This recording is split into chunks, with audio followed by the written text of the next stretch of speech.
Hello बच्चों, क्या हाल चाल है सभी बच्चों के। तो एक बार फिर से सभी बच्चों का हमारे YouTube channel the growth Guru maths academy में बहुत बहुत स्वागत है। और हम एपी के 7 पार्ट पूरे कर चुके हैं। अब कुछ ही एपी हमारी रिमेनिंग रह गई है। इसको पूरा करने के बाद कोई और इम्पोर्टेंट चैप्टर उठाएंगे और उसके बहुत सारे इंपॉर्टेंट क्वेश्चन करेंगे। ओके, तो आज देखते हैं हम एपी के कुछ और इम्पोर्टेंट क्वेश्चन हमारे चैनल पे the growth Guru maths academy. चलिए देखिए, if the sum of 7 terms of an AP, यानी कि किसी एपी के 7 टर्म का सम 49 है और उसी एपी के 17 टर्म का सम 289 है, तो आपको सम ऑफ एन टर्म यहां से फाइंड करना है। ठीक है, तो क्या क्या दिया हुआ है पहले लिख लेते हैं, है ना। तो S7 आपको दिया हुआ है 49 और S17 भी आपको दिया हुआ है 289। और आपसे बच्चों पूछा जा रहा है SN बताइए। देखिए SN अगर हमें बताना है तो हमारे पास कहीं ना कहीं ए और डी का होना बहुत ही ज्यादा जरूरी है। ठीक है, क्योंकि सम ऑफ एन टर्म पूछा जा रहा है तो एन की जगह पे तो कुछ भी लगना नहीं है, लेकिन ए और डी हमें यहां से निकालने पड़ेंगे, है ना। तो वो ए और डी, और मैंने आपको पहले भी बताया था कि एपी के अंदर अगर ए और डी आपके हाथ में है तो पूरी एपी आपके हाथ में है। पूरी एपी में से आप कहीं भी कुछ भी निकाल सकते हैं अगर आपके पास ए और डी है। ठीक है, तो चलिए यहाँ पे लगाते हैं। S7 दिया हुआ है, तो S7 अगर मैं लाऊंगा तो मेरा होगा 7/2 2a प्लस 7 - 1 और इंटू में d। और ये कितना दिया हुआ है बच्चों, 49 गिवन है यहाँ। ठीक है, तो चलिए आगे देखते हैं। इससे इसको कट कर सकते हैं हम 7 टाइम्स, और ये 2 यहाँ पे जा सकता है। चलिए थोड़ा सा और खोल के ऐसे लिख लेते हैं जिससे कि आपको कोई कंफ्यूजन ना हो। यहाँ से 2 कॉमन ले सकते हैं हम, तो ये बचेगा a plus 3d is equals to में 7, cancel out. a plus 3d is equals to में 7। ये इक्वेशन नंबर 1 निकल के यहाँ पे आ चुकी है। देखिए एपी को करने के लिए मैं फिर से आपको बता रहा हूं कि आपके पास ए और डी का होना बहुत जरूरी है। एपी का फर्स्ट टर्म क्या है और एपी का कॉमन डिफरेंस क्या है। अगर फर्स्ट टर्म और कॉमन डिफरेंस आपके पास है तो आप एपी में कुछ भी निकाल सकते हैं, कुछ भी निकाल सकते हैं। ओके, तो चलिए दूसरा देखते हैं। S17 है, ये होगा 17/2 2a प्लस एन की जगह 17 - 1 और यहाँ पे d। तो देखिए ये दिया हुआ है हमें 289 इज इक्वल्स टू 17/2 और यहाँ पे 2a प्लस 16d। ओके, सो 17 से 289 17 टाइम गया, 17 इज इक्वल्स टू 1/2। इसमें से 2 कॉमन कर लेते हैं, a प्लस 8d, 2 से 2 कैंसिल, या a plus 8d is equals to 17। ये होगा हमारा 2 नंबर। तो इसको इसके नीचे लिख लेते हैं, a plus 8d is equals to 17। ये हो गया हमारा 2 नंबर। यहाँ ट्रांसफर करते हैं, ये जाएगा तो आएगा 5d इज इक्वल्स टू में माइनस का 10 कैंसिल होगा, d इक्वल्स टू 2 हमारे पास निकल के आ चुका है। तो अब हम कर लेते हैं यहाँ पे फ्रॉम फर्स्ट।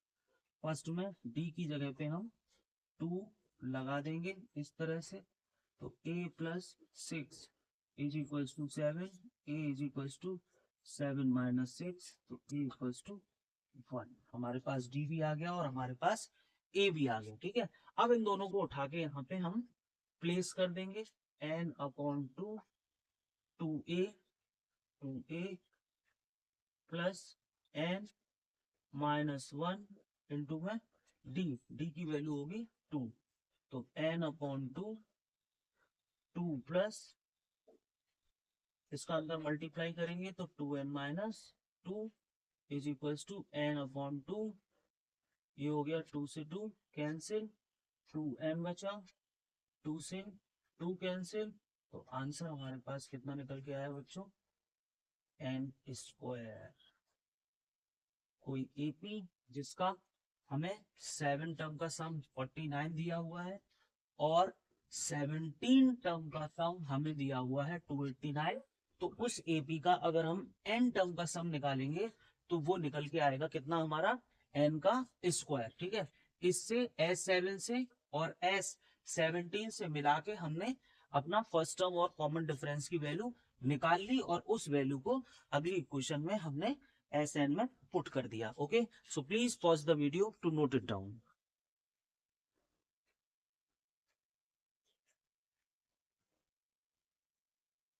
तो चलिए बच्चों देखते हैं अपना अगला क्वेश्चन। अगला क्वेश्चन है हमारा, और इस तरह के ये सिर्फ एक क्वेश्चन नहीं है, टाइप ऑफ क्वेश्चन है, बहुत सारे क्वेश्चन आते हैं। यहाँ पे एपी आपको बदल देंगे और वहां पे सम चेंज कर देंगे, है ना। तो इसमें आपको ये बताना है कि अगर ये सारे टर्म हम ऐड करें या कहां तक ऐड करें, जो हमारा आंसर कितना आ जाना चाहिए था, 636 आ जाना चाहिए था, है ना। यानी कि ये 9 plus 17 plus 25 plus dot dot dot, कहां तक हम इसको ऐड करें जो हमारा इन सबको जोड़ के आंसर कितना आना चाहिए, 636 आ जाना चाहिए। ओके, सो ए की वैल्यू 9, डी 17 माइनस 9 यानी कि 8, एन हमें पता नहीं है और एस एन है हमारा 636। एस एन की वैल्यू कितनी है, 636। ओके, तो चलिए उसे लगाते हैं, S N equals to N upon two, two A plus N minus one into में डी। ठीक है, एस एन की वैल्यू है 636 इज इक्वल्स टू एन हमें पता ही नहीं है, ए हमें पता है और डी भी हमें पता है 8।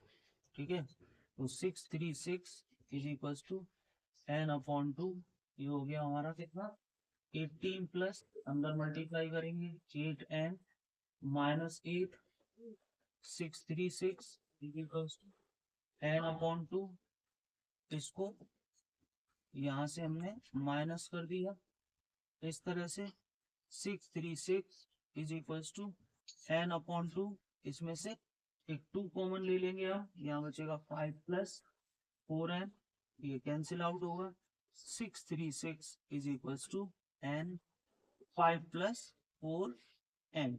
ठीक है, तो अगर अंदर मल्टीप्लाई करेंगे तो ये आएगा 5n और 4n स्क्वायर। यानी फाइनली हमें सॉल्व करना होगा 4n square plus 5n minus 636 is equals to में 0। हमें इसे यहाँ पे सॉल्व करना होगा। अब देखिए, इसको आप किसी भी तरीके से कर सकते हैं, या तो आप डिस्क्रिमिनेंट रूल से कर लीजिए और या फिर आप स्प्लिटिंग मिडिल टर्म से कर लीजिए। तो स्प्लिटिंग मिडिल टर्म से अगर करेंगे तो 636 में हमें 4 का मल्टीप्लाई करना पड़ेगा, तो करते हैं चलिए। इतना निकल के आएगा अगर मैं इसका मल्टीप्लाई इसमें करूंगा।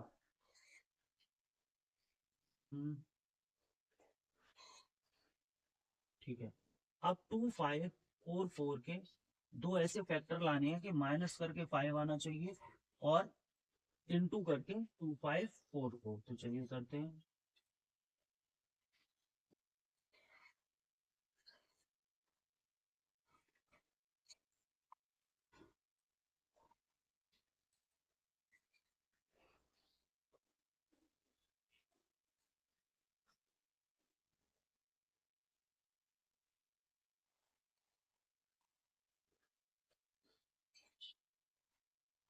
ये इतना निकल के आ चुका है, तो यहाँ पे हमें जो मिलने वाला है 4n square plus 53 minus 48n minus 636 equals to में 0। यस, चलिए और सॉल्व करते हैं।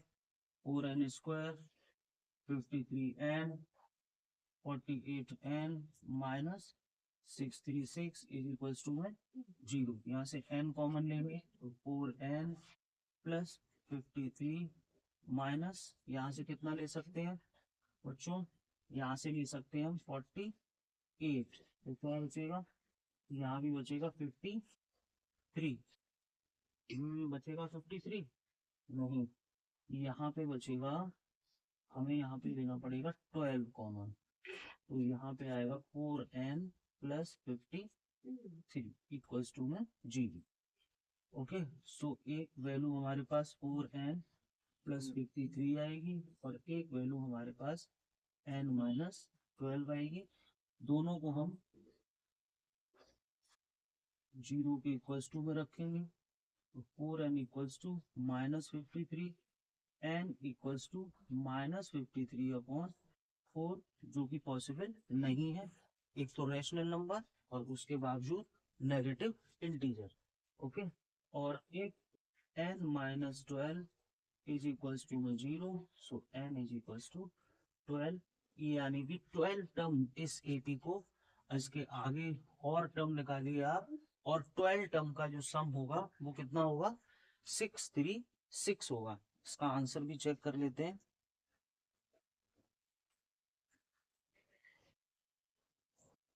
यस, 12 इसका आंसर निकल के आए। ओके, तो चलिए करते हैं अपना next question. Please pause the video to note it down.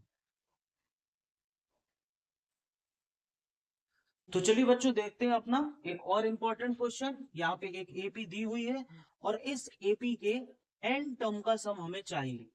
Find the sum of n terms of this given AP.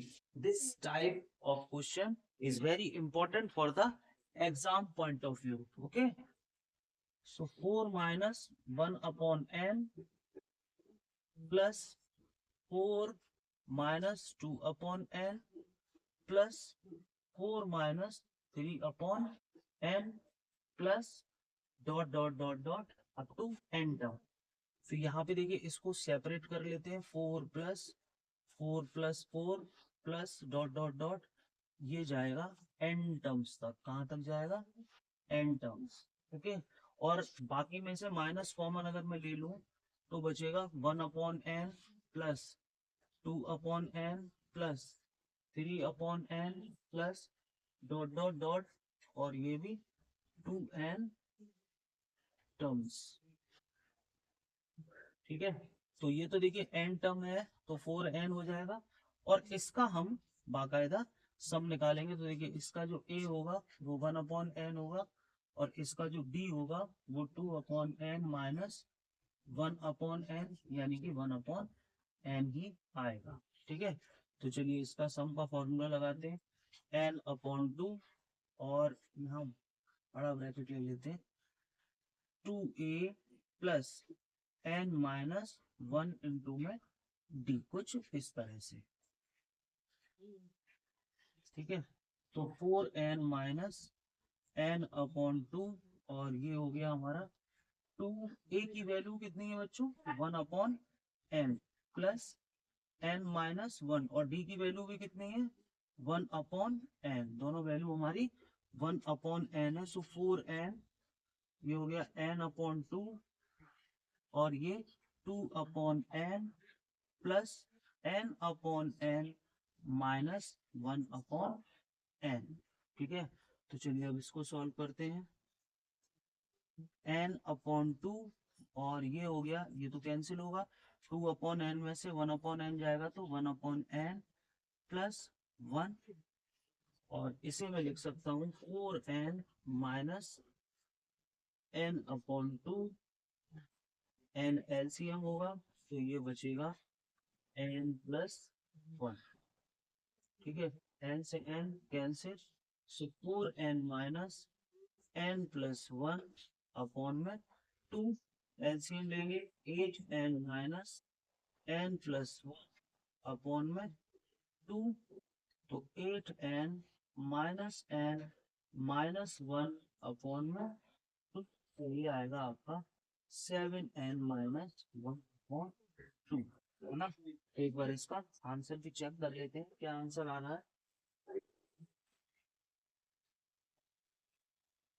Yes, 1 upon 2, 7n minus 1। Okay, so इस तरह से क्वेश्चन को हमने सॉल्व कर लिया। देखिए ये सब कुछ यहाँ पे, ये सब कुछ n टर्म्स तक था, 2n टर्म्स, ये सब n टर्म्स तक था, है ना। तो हमने 4 को n टर्म्स तक अलग कर लिया, और इन टर्म में से ये जो टर्म लिखे हैं, ये और ये, इनमें से एक माइनस कॉमन लिया, और इन टर्म को प्लस के टर्म में यहाँ पे हमने एक सीरीज के फॉर्म में लिख दिया, जिसका a 1/n है और d भी इसका 1/n है, और यहाँ पे सम ऑफ n टर्म का फॉर्मूला लगा दिया, n/2 2a + n - 1 × d।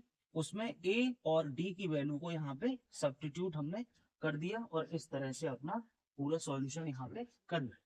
Okay, तो मिलते हैं अपने अगले वीडियो में कुछ और इम्पोर्टेंट क्वेश्चंस के साथ। अब एपी हमारी लगभग डेड एंड पर है, ऑलमोस्ट जितने भी इम्पोर्टेंट क्वेश्चन थे एग्जाम के पॉइंट ऑफ व्यू से, वो हम ऑलमोस्ट क्वेश्चन सॉल्व करा चुके हैं। तो इसका आई थिंक 1 या 2 पार्ट और होंगे, जिसके बाद हम किसी नए टॉपिक को स्टार्ट करेंगे। और अभी तक जिन बच्चों ने चैनल को लाइक, शेयर और सब्सक्राइब नहीं किया है, so please like, share and subscribe the Growth Guru Maths Academy. Thank you.